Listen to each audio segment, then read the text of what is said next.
Hello guys, welcome to your channel. ಇವತ್ತಿನ recipe ಮೀನು ಸಾರು. ತುಂಬ ಅಂದರೆ ತುಂಬ ಚೆನ್ನಾಗಿರುತ್ತೆ. ನಮ್ಮ ವಿಡಿಯೋ ಯಾರಾದರೂ ಹೊಸ್ದಾಗಿ ನೋಡೋರಾದರೆ ನಮ್ಮ ವಿಡಿಯೋನ ಸಬ್ಸ್ಕ್ರೈಬ್ ಮಾಡ್ಕೊಳ್ಳಿ, ವಿಡಿಯೋ ಕೊನೆವರೆಗೂ ನೋಡಿ. ಅದಕ್ಕಿಂತ ಮೊದಲು ನೋಡಿ, ಮೀನು ನಾನು ನೀಟಾಗಿ ತೊಳೆದಿಟ್ಕೊಂಡಿದ್ದೀನಿ.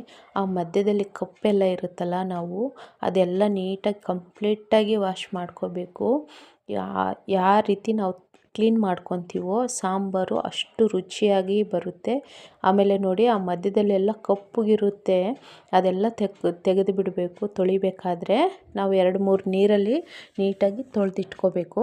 ಇವಾಗ ನಾನು ಹುಣಸೆಹಣ್ಣು ಮೆಜರ್ಮೆಂಟ್ ತೋರಿಸ್ತಾ ಇದ್ದೀನಿ. 1 kg ಮೀನಿಗೆ 150 ಗ್ರಾಮ್ ಹುಣಸೆಹಣ್ಣು ಹಾಕಿದ್ದೀನಿ, 1 ಈರುಳ್ಳಿ ಪೇಸ್ಟು, 1 ಟೊಮೊಟೊ, ಅದು ಮಸಾಲೆ ಇನ್ನೊಂದು ತೋರಿಸಿದ್ನಲ್ಲ ಆ ಮಸಾಲೆ ಬಂದುಬಿಟ್ಟು ಅದು ಸೀಕ್ರೆಟು, ಮೀನು ಸಾರಿಗೆ ಅದು ಸೀಕ್ರೆಟ್ ಮಸಾಲೆ.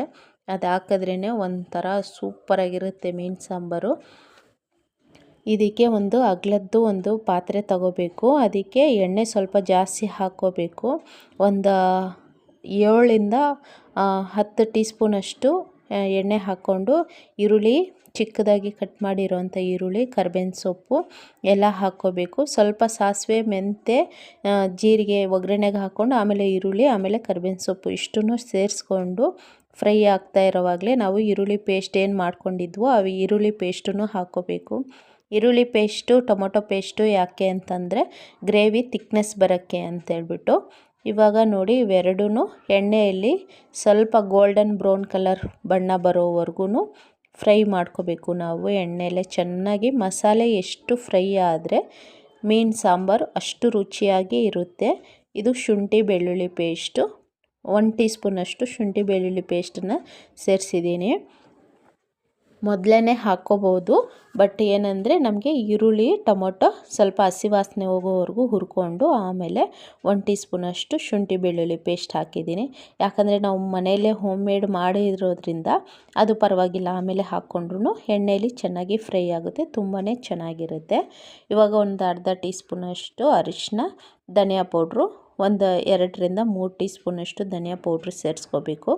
ಇದಕ್ಕೇ ಅಚ್ಚ ಖಾರದ ಪುಡಿ ಸ್ವಲ್ಪ ಜಾಸ್ತಿ, ಮೀನು ಸಾಂಬಾರಿಗೆ ಅಚ್ಚ ಖಾರದ ಪುಡಿ ಸ್ವಲ್ಪ ಜಾಸ್ತಿನೇ ಹಿಡಿಯುತ್ತೆ.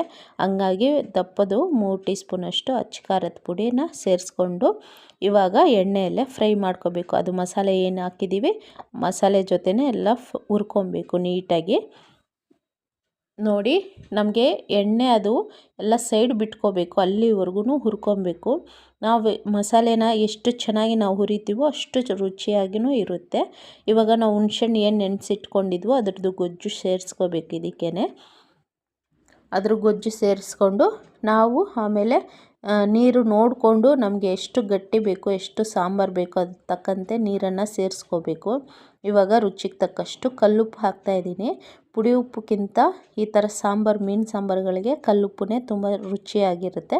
ಇವಾಗ ರುಚಿಗೆ ತಕ್ಕಷ್ಟು ಕಲ್ಲುಪ್ಪನ್ನ ಸೇರಿಸ್ಕೊಂಡು ಲಿಡ್ನ ಕ್ಲೋಸ್ ಮಾಡಿಬಿಡಬೇಕು. ಇದು ಒಂದು 10 ನಿಮಿಷ ಚೆನ್ನಾಗಿ ಸಾಂಬಾರು ಕುದಿ ಬರಬೇಕು. ಕುದೀತಾ ಇರಬೇಕಾದ್ರೆ ನಾವು ಮೀನೆಲ್ಲ ತೊಳೆದು ಇಟ್ಕೊಂಡಿದ್ವಲ್ಲ ಆ ಮೀನನ್ನು ಆಮೇಲೆ ಸೇರಿಸ್ಕೊಬೇಕು. ಉಪ್ಪು ಖಾರ ಎಲ್ಲ ಚೆನ್ನಾಗಿ ಹಿಡಿಯುತ್ತೆ.